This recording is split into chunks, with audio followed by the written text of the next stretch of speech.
डरावनी रातें YouTube channel पर आपका स्वागत है। भूत प्रेत पिशाच और शैतानों की रोमांचक कहानियाँ आपको इस चैनल पर सुनने को मिलती हैं।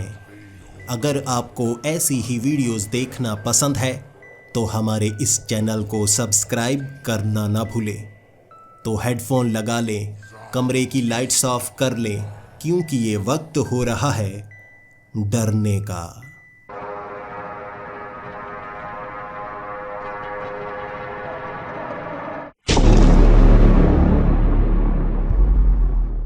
फॉरेस्ट रेंजर की नौकरी जितनी आसान लगती है ना, उतनी आसान होती नहीं। कभी कभी पूरा दिन जंगल में गुजारना पड़ता है और कभी कभी कई दिन और रातें भी। कुछ लोगों को जंगल में जाना पसंद होता है, लेकिन कुछ समय जंगल में गुजारना और लगातार जंगल में काम करना दो अलग अलग बातें होती हैं। आप उससे छुटकारा भी नहीं पा सकते। कुछ भी बुरा हो जाए, फिर से आपको उसी जगह दोबारा जाना पड़ता है। कई बार दिल कह रहा होता है जंगल बहुत खतरनाक है, मत जा वहां पर। लेकिन दिमाग जवाब देता है यही तो तेरा काम है, वहां पर तो तुझे जाना ही होगा। सबसे पहले मैं आपको बताना चाहूंगा आखिर फॉरेस्ट रेंजर का काम क्या होता है। सबसे पहला काम जंगल की सुरक्षा करना। जंगल में कोई भी ऐसी अवैध गतिविधि नहीं होनी चाहिए, उसका खास तौर पर ध्यान रखना पड़ता है। और उसके बाद जंगल में कुछ टूरिस्ट भी आते हैं, कई बार उनका टूर गाइड बनना पड़ता है, जंगल के अंदर तक ले जाना पड़ता है।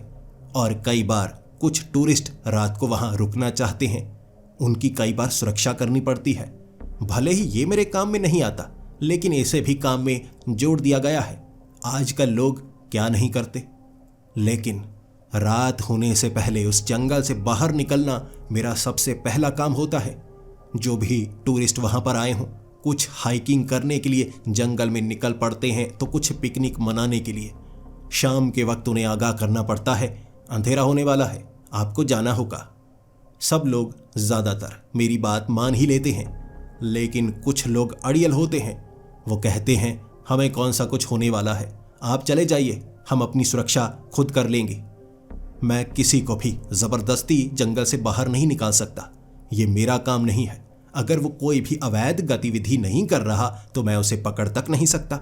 इसीलिए मजबूर होकर जंगल से कभी कभी मुझे बाहर आना पड़ता है।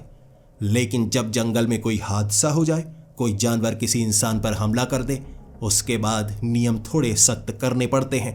फिर लोग जैसे उच्च अधिकारियों से बात करने लगते हैं और हालात फिर से पहले जैसे हो जाते हैं, जैसे लोगों को अपनी जान की फिक्र ही नहीं है।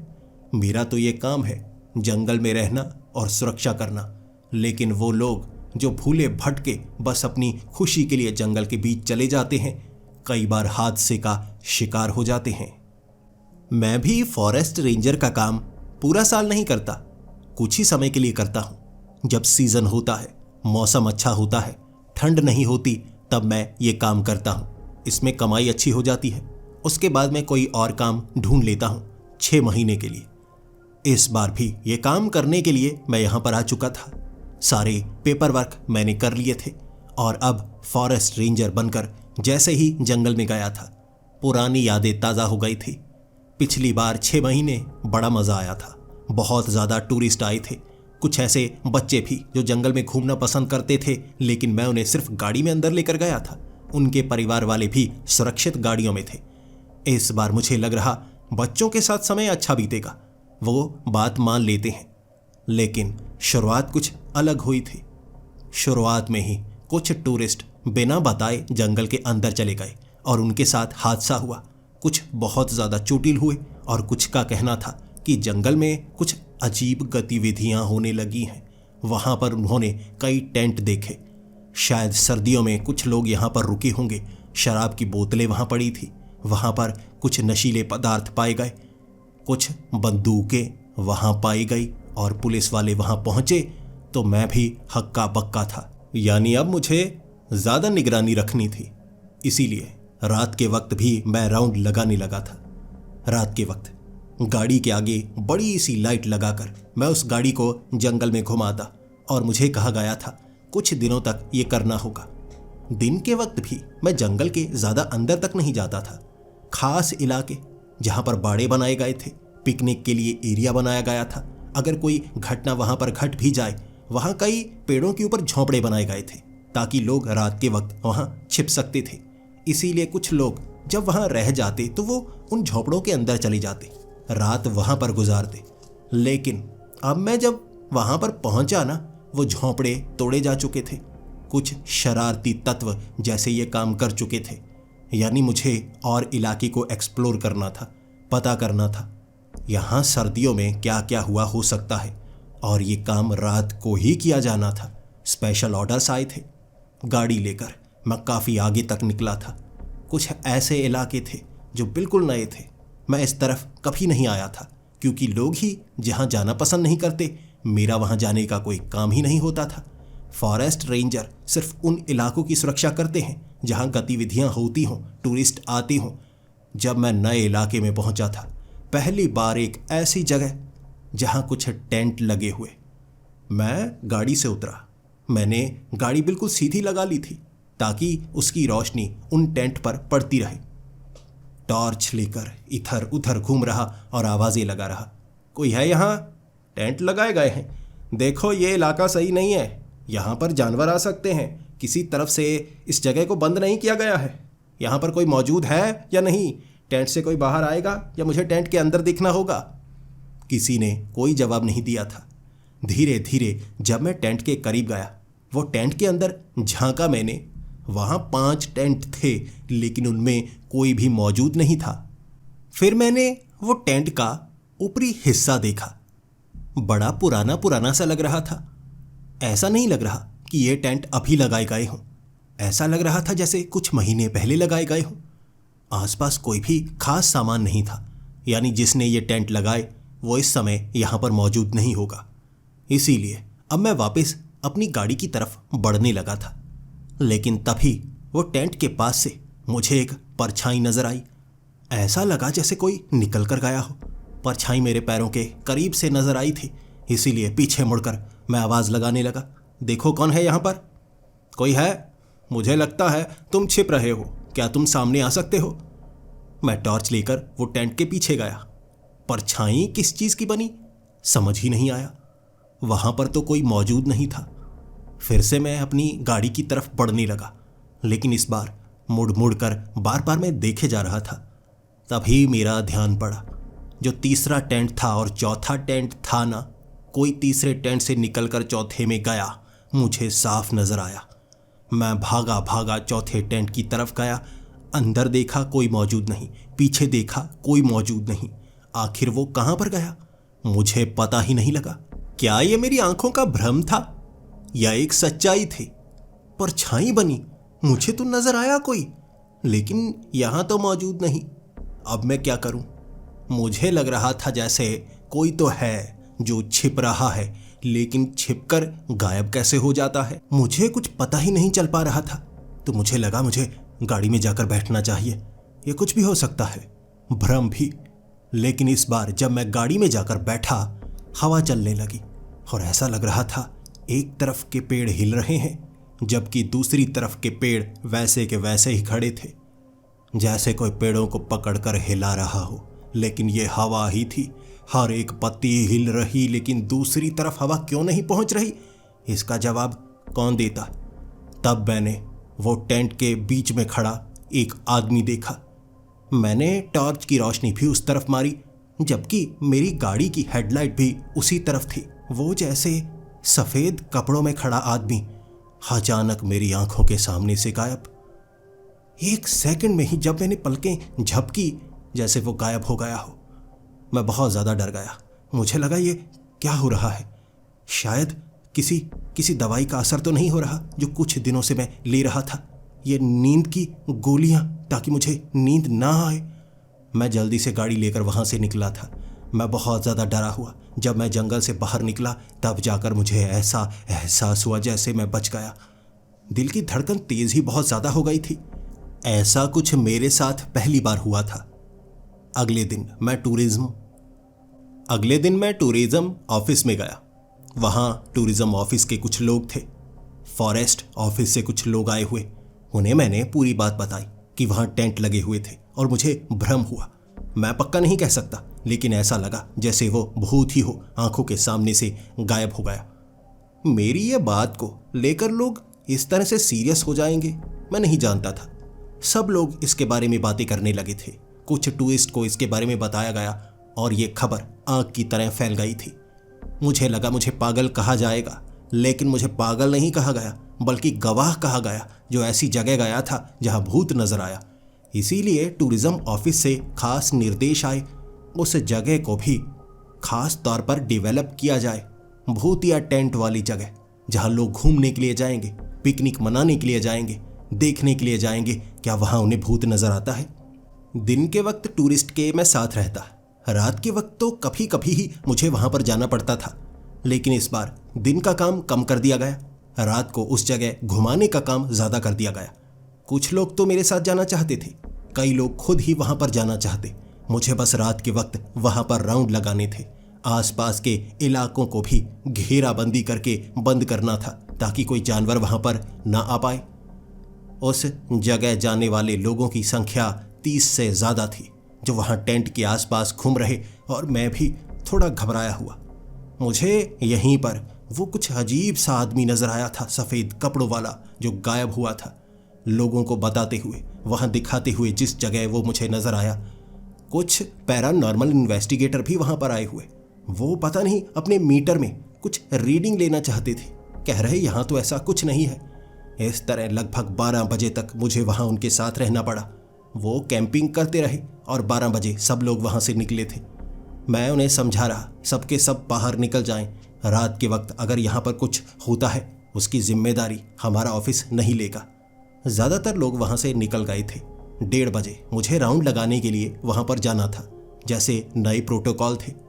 2 बजे जब मैं उस जगह पहुँचा था, देखने लगा वो टेंट बिखरे हुए थे। आखिरी बार जब मैं यहाँ पर आया था वो टेंट सही सलामत थे। इस बार ऐसा लग रहा जैसे तेज आंधी आई हो। सारे के सारे टेंट एक तरफ गिरे हुए थे। इसके बाद मैंने उन्हें दोबारा सेट किया और लगभग 2:30 बजे मैं वापस आया था। कुछ दिनों तक लोग वहीं पर जाते रहे, लेकिन एक खास निर्देश ने मुझे अचंभित कर दिया। मैं आसपास के और इलाकों को भी ढूंढने की कोशिश करूं। अगर वहां पर भी कुछ ऐसा मिलता है जिसे टूरिस्ट देखना चाहेंगे तो मैं उसको ढूंढकर सबके सामने लाऊं और लोगों को वहां जाने के लिए भी कहूं। इससे जंगल में टूरिज्म बढ़ेगा। लेकिन मैं अकेला था, यह काम काफ़ी ज़्यादा मुश्किल होने वाला। मैंने कहा मेरा कोई साथी बनाइए, कोई साथ भेजिए। मेरी तनख्वाह बढ़ा दी गई, लेकिन मुझे कोई आदमी नहीं दिया गया। मैं दोबारा ढूंढने लगा नई जगह। यहाँ और क्या क्या देखने को मिलेगा, कैंपिंग वाली कोई नई जगह। लेकिन वो रात के 11 बजे वो टेंट से 3 या 4 किलोमीटर की दूरी पर मुझे कुछ अलग सा दिखा। ये लकड़ी के बने हुए झोंपड़े थे जिनकी छतें तोड़ी गई थी। कई जगह बड़े बड़े छेद हुए थे, लेकिन कई जगह लकड़ियों को ऐसे लगाया गया जैसे उनके ऊपर डरावने मुखौटे टांगे गए हों जो नीचे गिरे हुए थे। मुखौटे दोबारा मैंने वहाँ पर टांगे। अब ऐसा लग रहा शायद यहाँ कबीले वाले रहते होंगे किसी ज़माने में। ऐसी ही जगह लग रही थी। देखता गया, मैं देखता गया। ये तो खास जगह हो सकती है, यहाँ पर तो टूरिस्ट आना चाहेंगे। ये कोई ऐतिहासिक जगह लगती है, 100 से 150 साल पुरानी तो लगती है। इसे देखने के लिए लोग यहाँ पर ज़रूर आएंगे, और अगर मैं कोई ना कोई कहानी इसके साथ जोड़ दूँ मुझे भी फ़ायदा हो सकता है। पहले भी वो कहानी अपने आप बनी, मुझे सच में कुछ नज़र आया था। लेकिन यहाँ पर मैं सोचने लगा अगर मैं कोई चीज़, कोई कहानी, कोई किस्सा इसके साथ जोड़ूं तो ज़्यादा अच्छा रहेगा। तो मुझे लगा ढूंढना होगा, कुछ ऐसा ढूंढना होगा जो मेरी कहानी में फिट बैठ सके। आगे गया एक बड़ा सा कमरा। बड़े से कमरे में टूटी हुई वो मूर्तियाँ। वो टूटी मूर्तियाँ इंसानों की थी या जानवरों की थी मुझे नहीं पता, लेकिन मैंने दिमाग में कहानी बनाई। यहाँ किसी समय शैतानों की पूजा की जाती थी। ये शैतानों का इलाका था, इसीलिए सरकार ने इस जगह को बंद कर दिया था। रहस्यमय गुप्त जगह। लेकिन अब मैंने यह जगह को ढूंढ लिया और मैं चाहूँगा लोग इसे देखने आएँ। टूरिज्म ऑफिस में मैं यही बताऊँगा, वो भी काफ़ी ज़्यादा खुश हो जाएंगे। इस जगह के बारे में जानना चाहेंगे। मैं खुश था जब उस जगह से मैं निकल रहा एक मुखौटा अपने साथ लेकर जाना चाहता था, लेकिन जब मैं वापसी पर आया मैंने वो मुखौटों को वो डंडों के ऊपर टांगा था। बड़ी मुश्किल से वहां से उतारना काफी ज्यादा मुश्किल था, इसीलिए मुझे लगा गाड़ी लेकर अब मुझे निकलना चाहिए। 1 बजे का समय हो गया है। जैसे ही मैं गाड़ी लेकर वहां से निकलने वाला था, एक अजीब सी चीख पीछे से आई थी। वह चीख किसी लड़की की लग रही। मैंने गाड़ी स्टार्ट की, उस तरफ हेडलाइट की, टॉर्च लेकर ढूंढने लगा। मैंने सवाल किया, कोई यहाँ पर है? किसकी आवाज़ थी ये? लेकिन वो आवाज़ दोबारा नहीं आई। 15 से 20 मिनट वहाँ जितने झोंपड़े थे उसके आसपास घूमने के बाद मैं किसी को ढूंढ नहीं पाया। रात के वक्त आपको डर लगता है, आप जो कर सकते हैं वो कर चुके हो तो जल्दी से निकलो। गाड़ी लेकर मैं निकला। दोबारा मुझे कोई आवाज़ सुनाई नहीं दी, लेकिन मन में एक खुशी थी। ये इलाका सही लगता है, मैंने ढूंढा है, मेरी पहचान भी बनेगी और कहानी भी मुझसे जोड़ी जाएगी कि मैंने ढूंढा था। जब मैं घर पहुंचा था उसके अगले दिन मैं सीधा टूरिज्म ऑफिस पहुंच गया। वहां फॉरेस्ट ऑफिस वाले भी वो अधिकारी बैठे हुए। मैंने पूरी की पूरी कहानी बताई और वो सब बहुत ज़्यादा खुश। उन्होंने कहा उस जगह जाना चाहिए, उस जगह को डेवलप किया जाएगा। कुछ लोग दोपहर के वक्त तुम्हारे साथ वहां पर जाएंगे। वहां जाने के बाद उन्हें अच्छे से दिखाना और रात के वक्त तक पूरी की पूरी पहचान कर लेना, सुरक्षित कर लेना उस जगह को। हम चाहते हैं इसी महीने उस तरफ जाने का रास्ता भी बनाया जाए ताकि टूरिस्ट उस तरफ ले जाए जाएं। हमारे पास ज़्यादा जगह होगी तो हम ज़्यादा कमाई कर सकते हैं। वो टेंट वाली जगह भी लोगों को पसंद आ रही है। बाकी वो पिकनिक वाली जगह तो हमने बना रखी हैं जहाँ पर अब टूरिस्ट कम आने लगे हैं क्योंकि नई जगह बड़े शहरों में बनने लगी हैं। ऐसा करो, उस जगह को अच्छे से बनाओ। कोई भी चीज़ वहाँ से निकलनी नहीं चाहिए और डरावनी लगनी चाहिए। जो कहानी तुमने ये बताई है ना, ये कमाल की है। मैं दोपहर के वक्त कुछ लोगों को उस गाड़ी में बिठाकर उस तरफ ले जा रहा था। टूरिज्म ऑफिस के कुछ अधिकारी थे, वो उस जगह को देखना चाहते, लेकिन जब मैं वो टेंट वाली जगह से आगे निकला ढूंढता रह गया वो जगह को। वो झोंपड़े कहाँ थे? बिल्कुल सीध में तो थे, यही होने चाहिए। मैं ढूंढ ही नहीं पाया। शाम का वक्त हो गया। पूरे जंगल के उस इलाके में हमने खंगाल डाला, लेकिन वो जगह नहीं मिली। मायूस था मैं और उन्होंने मुझे खरी खोटी सुनाई। कहा भी कि तुमने सच में वो जगह देखी थी या पूरा का पूरा झूठ हमें बता दिया, पूरा दिन खराब कर दिया। मैंने कहा जी मैंने सच में देखी थी, मैं दोबारा उसे अच्छे से ढूंढूंगा। आज का दिन तो खराब हो गया, अगली बार जब मैं आपको यहाँ लेकर आऊँगा ना, वो जगह की अच्छी पहचान की होगी। उस तरफ का रास्ता मैं पेड़ों को कुछ काट कर बना दूंगा, कुछ निशानियां भी लगा दूंगा। कभी भी भ्रम नहीं होगा, सही जगह पहुंचेंगे हम। उन्हें ऑफिस में छोड़ने के बाद मैं बहुत ज़्यादा परेशान था। वो जगह कहाँ पर चली गई? आखिर उसे ढूंढा क्यों नहीं जा सकता? लेकिन रात के वक्त फिर से मैं निकला था। इस बार अच्छे से निशानी लगाना चाहता था। जब वो मेरे साथ थे, सही जगह जाने ही नहीं दे रहे थे, कई जगह मुड़ने ही नहीं दे रहे थे। मुझे लगा अकेले जाऊंगा तो अच्छे से ढूंढ पाऊंगा। जब मैं वो टेंट वाली जगह पर पहुंचा था, वहां मैंने एक आदमी को वो टेंट के पीछे छिपते हुए देखा, चेहरा बाहर की तरफ निकाले हुए। मैंने गाड़ी एक तरफ रोकी और मैं उसकी तरफ देखते हुए कहने लगा, क्या कोई यहाँ पर है? दिन के वक्त आए थे तो जल्दी निकल जाओ। देखो रात के होने से पहले पहले यहाँ से चले जाओ। आधी रात को जानवर काफ़ी खतरनाक हो जाते हैं, लेकिन अगर यहाँ रुकना चाहते हो तो किसी पेड़ के ऊपर बने किसी झोंपड़े में रुक सकते हो। यहाँ पर वो नहीं है और टेंट में रुकना मुझे नहीं लगता सही होगा। वो आदमी ने कोई जवाब नहीं दिया, लेकिन वो पीछे की तरफ हो गया और इतना काफ़ी था मुझे डराने के लिए। मैंने अपना काम कर दिया। कोई इंसान घूमने के लिए आया होगा तो शायद मेरी बातों से वापस चला जाएगा। अगर वैसा कोई भूत प्रेत हुआ तो मैं तो निकलूं। गाड़ी लेकर मैं आगे बढ़ने लगा था। आगे मैं ढूंढने लगा उस जगह को। मैं कुछ किलोमीटर आगे गया था और मुझे वो बड़े बड़े डंडे नज़र आ गए। वो कबीले वाले घर दिखने लगे और तब जाकर मुझे सांस आई। अरे यार, सामने ही तो था। पता नहीं मैं इधर उधर घूमता रहा या इस जगह आया ही नहीं। मैं थोड़ा सा आगे ही गया था, उन झोंपड़ों को देखने ही वाला था, तभी मुझे कुछ लोग नजर आए। एक झोंपड़े के अंदर से निकलते हुए ये अजीब से कपड़े पहने कबीले वाले लग रहे थे, जैसे सर के ऊपर कई पंख लगाए हुए, चमड़े की, नीचे जैसे स्कर्ट पहनी हुई, जूते भी चमड़े के थे, उनमें आंखें सी बनी हुई, और उन्हें देखते ही पहले तो थोड़ा सा डर गया मैं। ऐसा भ्रम पहले भी कर चुका था मैं, लेकिन मुझे देखते ही वो थोड़ा रुके, फिर मेरी तरफ आकर कहने लगे, कौन हो तुम, यहाँ क्यों आए हो?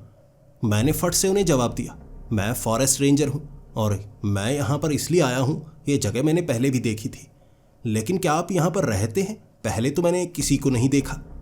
एक आदमी ने जवाब दिया, ये हमारा घर है, ये पूरा का पूरा इलाका हमारा घर है, तुम मेहमान हो, बाहर से आए हो और हमसे सवाल कर रहे हो। मैंने कुछ सोचा, फिर उनसे माफ़ी मांगी। देखिए माफ़ करना, जब मैं पहली बार यहाँ पर आया था ना, तब कोई मिला नहीं था, तो मुझे लगा ये खंडहर जगह होगी, देखने में पुरानी भी लग रही है, और देखिए घरों के ऊपर छेद भी हैं, ऐसा लगता है कोई रहता नहीं होगा। तो जब मैंने आपको देखा तो मुझे लगा कोई बाहर से तो नहीं आया होगा।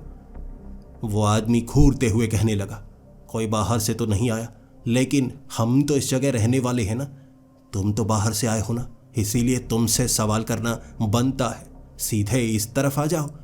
एक आदमी ने भाला ऊपर की तरफ कर लिया था, इसीलिए मैं डर सा गया और मैंने इशारा करके उसे कहा, देखो भाला तानने की कोई ज़रूरत नहीं है, मैं कोई ऐसी चीज़ नहीं करने वाला जिससे तुम्हें नुकसान हो, तो तुम भी कुछ ऐसा मत करना जिससे मुझे नुकसान हो। सभ्य तरीके से बात करते हैं ना, इस जगह के बारे में बात करेंगे तो अच्छा होगा। वो आदमी ने अपने साथी को हाथ ऊपर करके इशारा किया, उसने भाला नीचे की तरफ कर लिया। फिर मैं उस आदमी के साथ एक पेड़ के नीचे गया और उसको कहने लगा, देखिए ये जगह देखने में काफ़ी अलग सी लगती है, काफ़ी प्राचीन भी लगती है, और आप भी यहाँ पर रहने वाले हैं, आपके कपड़े बता रहे हैं, मैं बस इस जगह के बारे में कुछ जानकारी चाहता हूँ। यहाँ अगर कुछ लोग आएंगे आपका भी काफ़ी फ़ायदा हो सकता है। टूरिज़्म के लिए ऐसी पुरानी जगहों की तलाश की जाती रही है जहाँ कुछ लोग आ सकते हैं।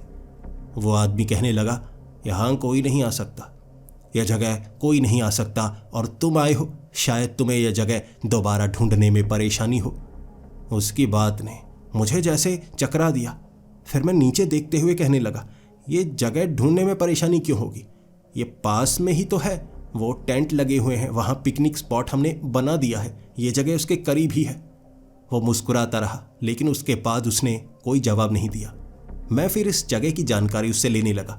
ये जगह कब बनी थी, प्राचीन तो लग रही है, क्या इसकी कोई कहानी है? आप अपने कबीले का नाम बता सकते हैं? यहाँ कितने लोग हैं, क्या करते हैं? अगर आप जानकारी देंगे तो ज़्यादा अच्छा होगा।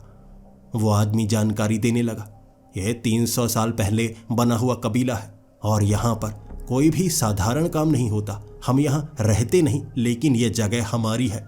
हम सिर्फ यहाँ कुछ खास दिनों पर आते हैं, जैसे आज की वो रात। आज की रात यहाँ पर बलि दी जाती है और उस बलि के बाद हमें तृप्ति मिलती है। फिर हम यहाँ से चले जाते हैं, बहुत समय बाद दोबारा आते हैं जब वो खास रात आती है। मैंने उनसे घबराती हुई आवाज़ में पूछा था, बलि किसकी बलि? किसी जानवर की बलि या बस वैसे ही किसी चीज़ की? उन्होंने एक बड़ा सा तरबूज आगे रखा और कहा, हम इस तरबूज की बलि देते हैं, किसी की जान खतरे में नहीं डालते, ना किसी को मारते हैं। आओ चलो हमारे साथ, दिखाते हैं तुम्हें हमारा वो प्राचीन धार्मिक स्थल। वो मुझे उसी जगह ले गए जहाँ टूटी हुई वो मूर्तियाँ रखी हुई थी, लेकिन जब मैं उस कमरे में गया कोई मूर्ति टूटी हुई नहीं थी, सारी की सारी सही सलामत, जिसे देखकर मैं हक्का बक्का था। शायद इन्होंने नई रखी होंगी। मन में सबसे पहला ख्याल तो यही आया था। जिसके बाद मैं उनसे सवाल करना चाहता था, उन्होंने मुझे चुप करवा दिया। मैं बस 1 घंटे तक वहीं खड़ा रहा, इंतज़ार करता रहा कब वो उस धार्मिक स्थल से बाहर आएंगे।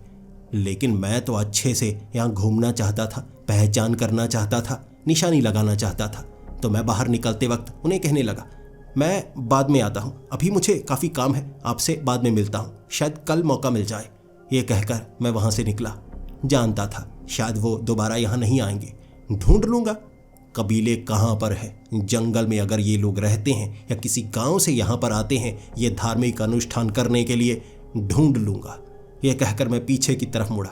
कई पेड़ों के ऊपर बड़े बड़े लाल झंडे लगा दिए, कई जगह काले झंडे। वहाँ जो रास्ता था ना, उसकी घास को काटने की कोशिश की, निशानियाँ इतनी ज़्यादा लगा दी कि गलती हो ही ना। आगे वो टेंट लगे हुए। जब मैं वहाँ से गुजर रहा, लगभग 15 से 20 लोग मुझे हर एक टेंट के पास दिखे थे, लेकिन हर एक इंसान के शरीर पर सफ़ेद रंग के कपड़े, चेहरा पूरा काला था, आंखें भी सफ़ेद और बिल्कुल वैसे सफ़ेद कपड़े। मैंने पलकें जैसे जैसे झपकी, एक एक उनमें गायब होता गया। गाड़ी मैंने तेज़ कर ली थी। वो 15 से ज़्यादा थे पहले, लेकिन बाद में जैसे 5-6 रह गए। हर एक बार जब पलक मैंने झपकी थी, एक एक गायब हुआ। मैं गाड़ी लेकर वहाँ से निकला। उसके बाद मैं घर रात को पहुँचा और अगले दिन मैंने टूरिज़्म ऑफिस में ये बताया कि जगह की पहचान मैंने कर ली है। रात को मैं अच्छे से घूमा, उसके बाद जगह अच्छे से ढूंढ ली। मेरे साथ कोई आना नहीं चाहता था। उन्हें लगा मैं मजाक कर रहा हूँ, लेकिन मैंने सख्ती से कहा तो कुछ लोग मेरे साथ आने को तैयार हो गए। रात को टेंट के करीब से गुजारते हुए वो मुझसे कुछ बातें कर रहे कि इस जगह ज़्यादा राउंड लगाना, पीछे हम बाड़ा बनाने की सोच रहे हैं, दिन के वक्त अब ये काम किया जाएगा। वो देखो पीछे वाली घास सारी साफ कर दी गई है, लोग यहाँ रुकना चाहते हैं तो रुक पाएंगे। कुछ ऊपर लाइट्स भी लगाने के बारे में हम सोच रहे हैं, लेकिन सोलर पैनल्स कहाँ पर टिकाए जाएं, जहाँ पेड़ बहुत ज़्यादा हैं वहाँ रोशनी नहीं होगी। ये बात चल रही थी, तभी मैं आगे उन निशानियों के पास से गुजरते हुए, लाल काले झंडों के पास से गुजरते हुए उन्हें ले जाना चाहता था। वो कबीले वाली जगह जहाँ आखिरी झंडा, उसके बाद वो कबीला होना चाहिए था, वहाँ कुछ पेड़। गाड़ी वहीं पर रोककर मैं कहने लगा, यहाँ था वो कबीले वाली जगह, वो झोंपड़े यहाँ थे, नज़र क्यों नहीं आ रहे? वो मेरी तरफ झांकते हुए कहने लगे, तुम पागल बना रहे हो, अब कहानी ज़्यादा ही तुम्हारी अजीब लगने लगी है। झूठी बातें, कभी भूत नज़र आते हैं, कभी कबीले वाली जगह नज़र आती है, कभी कबीले वालों से बात करते हो, कितनी कहानियाँ बनाओगे? जानते हैं हम कुछ झूठी कहानियाँ होती हैं, लेकिन तुम इतनी लंबी लंबी फेंक रहे हो जिसका कोई अंत नहीं। काफ़ी घूमा मैं, इधर उधर झांकता रहा, एक भी झोंपड़ा नहीं मिला था। बहुत ज़्यादा मायूस था मैं, लेकिन डरा हुआ भी। ऐसी कौन सी जगह है जो रात को नजर आती है, दिन के वक्त गायब हो जाती है? अब मैं क्या करूं? वो सभी लोग वहां से निकले थे मेरी गाड़ी में, मेरा मजाक बनाए जा रहे, लेकिन मैंने भी उन्हें सीधा सीधा चेतावनी दी थी, हिम्मत है तो रात को मेरे साथ चलो। रात के वक्त मैंने वो जगह ढूंढी थी, वो मिली थी मुझे। वो पहले तो मान नहीं रहे, लेकिन 2 लोग मान गए और मैं भी तैयार था। रात के वक्त वो जगह आसानी से ढूंढी जा सकती है, दिन के वक्त जैसे हम भटक जाते हैं या क्या हो जाता है, मुझे पता करना था। और वो रात वो 2 लोग मेरी गाड़ी में, टेंट तक का सफ़र बहुत ज़्यादा आसान। उसके बाद जब हम उन पेड़ों के बीच से निकल रहे, वो लाल झंडों को देखते हुए, काले झंडों को देखते हुए, वो दोनों मेरा मजाक बनाए जा रहे। पेड़ों के पास ले जाकर कहेगा, अरे जगह गायब हो गई, नज़र नहीं आ रही, जैसा दिन को करते हो वैसा रात को भी करोगे। तुम्हें क्या लगता है ये सुपर नेचुरल चीज़ें होती हैं? झूठ होता है ये, हम ही तो कहानियाँ बनाते हैं जंगलों की ताकि लोग ज़्यादा से ज़्यादा आएँ। अब तुम हमें पागल बना रहे हो। आखिरी झंडे के सामने जलती हुई वो मशाल देख उनकी आंखें खुली की खुली थी। मैं उनके साथ टॉर्च लिए, आगे वो कई डंडे नजर आए, उनके ऊपर टंगे हुए वो मुखौटे, आसपास पड़ी हुई वो हड्डियां और सामने वाले वो झोंपड़े।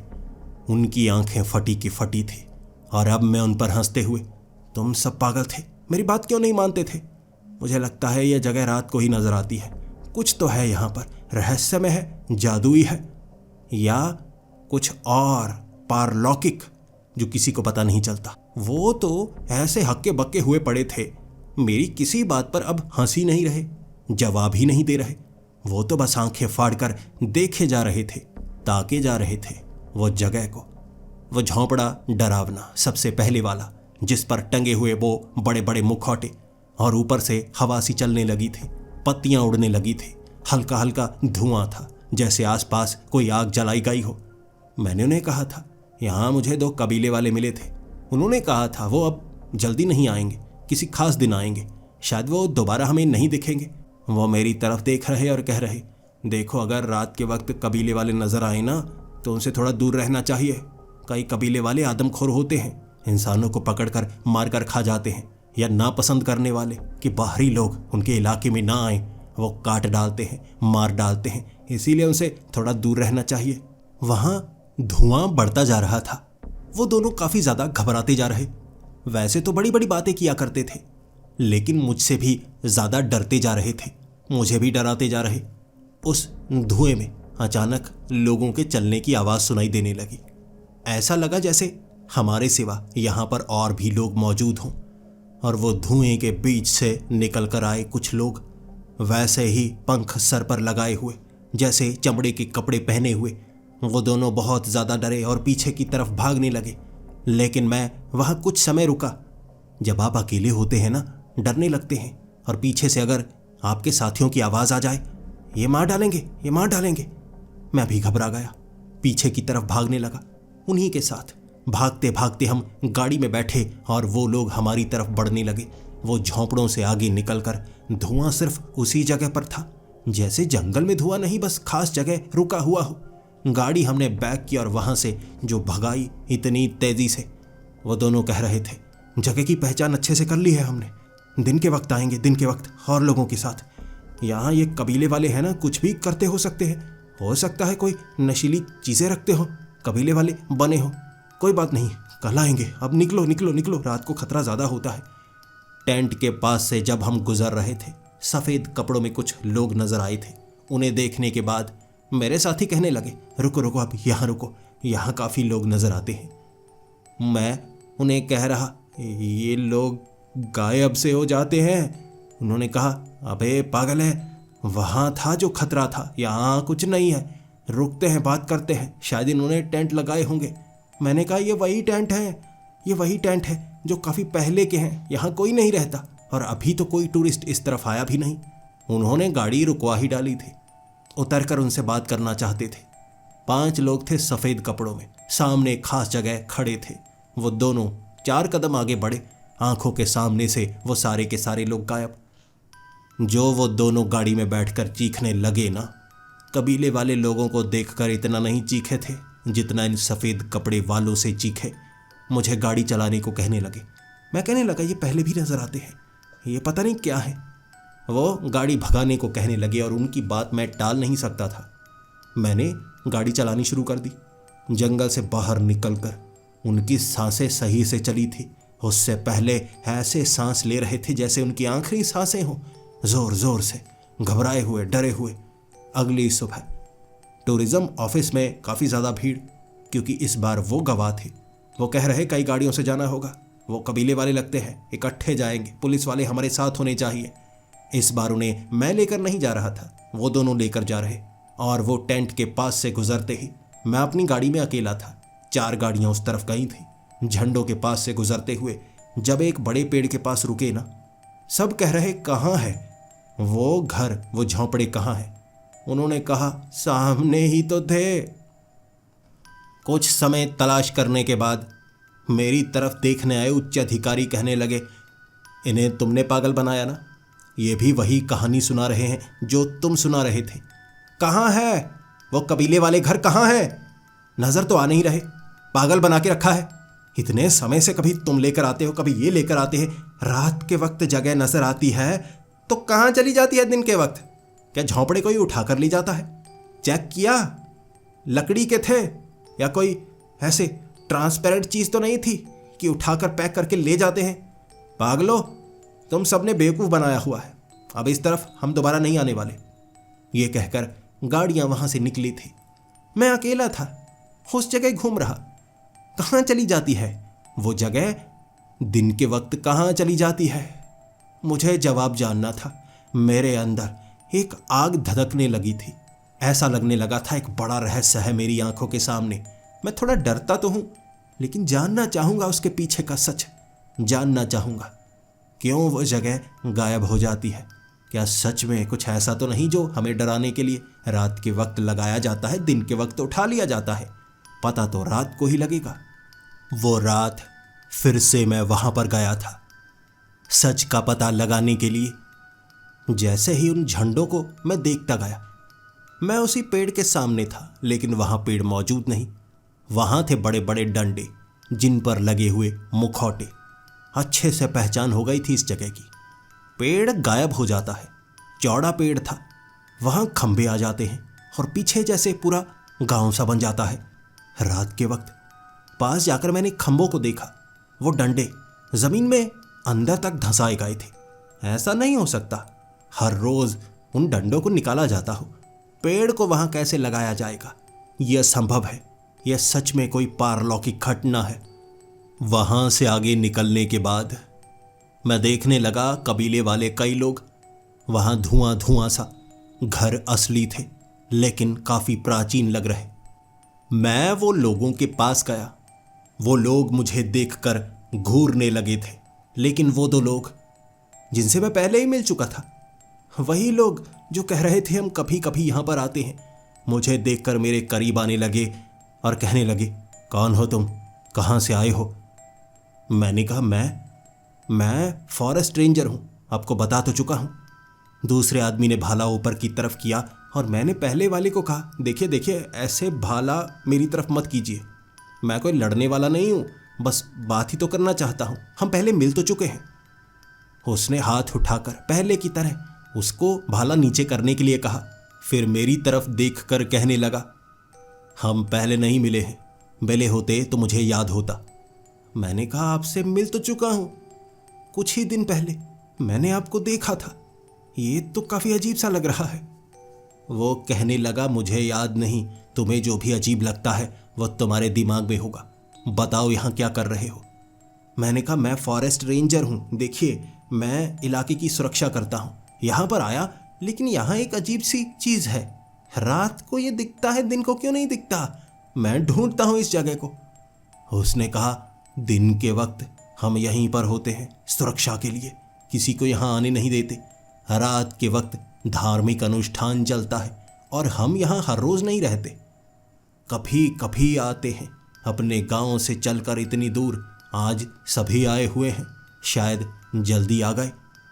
मैं उसकी बात समझ नहीं पा रहा था। किस दिन आते हैं? उसने कहा, महीने 2 महीने में वो खास दिन आता है। मैंने कहा, कुछ दिन पहले तो आपको देखा, कल भी देखा कई लोगों को। वो कहने लगा, पागल मत बनाओ, बेवकूफ़ बना रहे हो, यह जगह धार्मिक जगह है, हम कभी कभी ही यहाँ पर आते हैं। मैं कुछ समझ नहीं पा रहा तो मैंने कहा, देखिए मुझे दोस्त की तरह मानिए, मान लीजिए मैं जानकारी चाहता हूँ, यहाँ होता क्या है, क्या इतना तो आप कर सकते हैं? अगर आप मुझे दोस्त माने, मैं आपकी मदद करूँगा, मैं बस देखूँगा कैसा धार्मिक अनुष्ठान होता है, ताकि मैं भी इसमें रुचि दिखा पाऊँ। वो दोनों ने एक दूसरे की तरफ देखा और कहा, यहाँ आना तो मना है, लेकिन पता चल जाता है कौन बुरे इरादे से आया है, कौन अच्छे, इसीलिए तुम्हारा स्वागत है, चलो हमारे साथ। मैं उनके साथ चलने लगा। उन्होंने कबीले वाले कई लोगों के साथ मुझे मिलवाया था। वो लोग मुझे देखकर खुश थे। अपने जैसे कपड़े पहनने के लिए मुझे दिए गए। मैंने भी वैसे कपड़े पहने, सर पर पंख लगा लिए, चमड़े के कपड़े। दिखने में मैं काफ़ी अजीब लग रहा था, लेकिन फिर भी अब उनके जैसा दिखने लगा था। जिसके बाद मुझे वो धार्मिक जगह पर ले जाया गया, जहाँ कई सारे पत्थर, वो मूर्तियाँ बनी हुई। वहाँ अंदर मूर्तियाँ ही मूर्तियाँ बनाई गई थी और एक गोल जैसे कांच का गोला बनाया गया जिसमें से रोशनी निकल रही। पास में रखी छोटी सी आग की रोशनी उस गोले में जाती और वो गोला थोड़ा थोड़ा हिलता, थोड़ी थोड़ी रोशनी छोड़ता। पता नहीं किस तकनीक से उसे हिलाया जा रहा था, लेकिन ऐसा तो हो रहा था। मैंने सवाल किया, ये क्या है? उनमें से एक ने मुझे जवाब दिया, यह वही वाला कबीले वाला इंसान था जो सबसे पहले मुझसे मिला था। वो कहने लगा, ये समय की देवी है, हम अच्छे समय की उम्मीद करते हैं, जो मांगते हैं हमें मिलता है, जितना अच्छा समय चाहें हमें मिल जाता है। बारिश हमारे हाथ में है, हम कब करवाना चाहते हैं देवी हमारी मदद करती है। फसल कितनी लगनी चाहिए, हमें खतरा होना चाहिए या नहीं, देवी हमारी मदद करती है। समय की देवी जो समय में आगे ले जा सकती है, पीछे भी ले जा सकती है, सब कुछ उसी के हाथ में होता है। मैंने उनके धार्मिक स्थल के अंदर जाने की कोशिश की, लेकिन उनमें से एक आदमी ने कहा, तुम अभी इस कबीले के हिस्से नहीं बने हो, तुम अभी इस कबीले का हिस्सा नहीं बने हो, तुम अंदर नहीं जा सकते। अंदर सिर्फ पवित्र लोग ही जाते हैं, यानी कबीले के लोग। एक एक करके वो सब लोग अंदर जा चुके। मैं बिल्कुल दरवाजे के पास बाहर की तरफ खड़ा था, देख रहा वो अंदर क्या कर रहे हैं। धीरे धीरे वो वहां पर कुछ ऐसा करने लगे जो बिल्कुल अजीब था। उनकी उंगलियों से जैसे आग निकलने लगी थी। फर्श पर हल्की हल्की आग लगाई जा रही। वो ऐसी चीजें कर रहे थे जैसा उन्हें देवी बताया करती थी। कहते हैं हर किसी के कान में देवी कुछ कहती, उन्हें वैसा करना पड़ता। भरोसा करने के बाद देवी उन्हें मुंह मांगी मुराद दिया करती थी। लेकिन उनमें से एक जैसे झगड़ा करने लगा। मैं उसकी आवाज सुन नहीं पा रहा। वहां कई लोग बोल रहे। वो कुछ कह रहा था। वो बड़ी सी चमकीली गेंद की तरफ, पारदर्शी गेंद जिसे देवी का स्वरूप मानते थे वो गुस्सा करने लगा। बहुत गुस्से में चीज़ों को फेंके जा रहा और अंदर आग लग गई। मैं अंदर जा सकता था लेकिन मैं गया नहीं। उन्होंने मना किया था। उनका झगड़ा। वो धीरे धीरे लड़ने लगे। देवी का स्वरूप वहाँ से गिरकर जब टूटा था, चमकदार रोशनी वहाँ से निकली। पूरे धार्मिक स्थल को आग लग गई। लेकिन जो लोग भागकर बाहर आना चाहते थे बाहर नहीं आ सकते थे। जैसे आग उन्हें झुलसा रही लेकिन उन्हें दर्द नहीं हो रहा था। एक हल्की सी आवाज़ आई थी, एक हल्की सी आवाज़ जो मैंने भी सुनी। पूरी तरह से शांति, सब चुप थे जैसे वो देवी की आवाज़ हो। अब सब समय के साथ रहेंगे हमेशा। ये कहते ही जैसे एक चमक सी निकली और उसके बाद वो गांव वैसा का वैसा जैसा पहले था। वो धार्मिक स्थल जो जल चुका था बिल्कुल पहले जैसा हो गया। अचानक मैंने अपने कपड़ों को देखा। मेरे कपड़े पहले जैसे थे। चमड़े का कोई वस्त्र मेरे शरीर पर नहीं, ना कोई पंख। और दूसरी तरफ से वो आदमी मेरे करीब आकर कहने लगा, कौन हो तुम? यहाँ क्या कर रहे हो? मैंने कहा, मैं तो यहीं था ना, आप अंदर गए थे। वो आग। उसने कहा, आग? क्या कह रहे हो? हमारे धार्मिक स्थल के करीब मत जाओ। तुम बाहर से आए हो, क्या करने आए हो? मैंने कहा, आप मुझे पहचानते हैं, भूल गए क्या? उसके साथी ने वो भाला ऊपर की तरफ किया और कहा, ये कौन है? मैंने उनको कहा, देखिए मैं आपको नुकसान नहीं पहुंचाना चाहता, फॉरेस्ट रेंजर हूं, जंगल की सुरक्षा करता हूं। वो आदमी ने हाथ ऊपर किया, पीछे वाले आदमी ने भाला नीचे किया। ऐसा लग रहा था जैसे हर चीज दोबारा वैसी ही हो रही है। सब कुछ, वो दृश्य घूमकर मेरी आंखों के सामने आ रहे। मैं चलकर वहां से बाहर निकला था और वो कबीले वाले अपने धार्मिक अनुष्ठान की तैयारियां कर रहे। वो उस धार्मिक कमरे में दोबारा गए थे और मैं समझ गया, समय की देवी, किसी न किसी ने कुछ गलत किया होगा। वो समय की देवी ने उन्हें समय में बांध दिया। हर रात यहाँ पर वो कबीले वाले इलाके को देखने की घटना होती है। वो झोंपड़े नजर आते हैं जो दिन के वक्त गायब हो जाते हैं, बस वो पेड़ रह जाता है। वो राज मैं जान गया था। दिन होने तक वहीं पर रहा था मैं, वहीं पर पेड़ को अपनी आंखों के सामने आते हुए देखा। जमीन से जैसे फटकर बाहर आ गया और पीछे के वो घर, वो झोंपड़े गायब हो गए कबीले वालों के साथ। समझ गया था एक ऐसा रहस्य जो इस जगह से जुड़ा है कि वो रात को नजर आता है, दिन को नहीं। नुकसान तो नहीं होता लेकिन रहस्य तो रहस्य होता है। गाड़ी से वापस आते वक्त उन्हीं झोंपड़ों के करीब से निकल रहा था मैं। मुझे कोई भी सफ़ेद कपड़ों में नज़र नहीं आया क्योंकि रोशनी थी वहाँ पर, लेकिन रात को सफ़ेद कपड़ों में लोग नज़र आया करते थे। ये कौन सा रहस्य है मुझे नहीं पता चल पाया। भले ही मैं कबीले वालों का सच जान गया था लेकिन कुछ न कुछ इससे भी जुड़ा हुआ तो होगा। मुझे नहीं पता इतने विशाल जंगल के कई हिस्सों में और क्या क्या दिखेगा जब समय के साथ नई जगहों को ढूंढा जाएगा। जंगल तो रहस्यों से भरे होते हैं, सिर्फ एक का पता तो मैंने लगाया था। शायद सफ़ेद कपड़े वालों का भी पता किसी दिन मैं लगा ही लूँगा। आपको भी आगाह करना चाहता हूँ, रात के वक्त जंगल में ध्यान से जाना। हो सकता है कोई फॉरेस्ट रेंजर वहाँ मौजूद ना हो और आपको भी कुछ ऐसा देखने को मिल जाए जो दृश्य आपके ज़िंदगी का आखिरी दृश्य हो, या हो सकता है कुछ ऐसा जो आपको चकरा कर रख दे और आपकी ज़िंदगी बदल कर रख दे।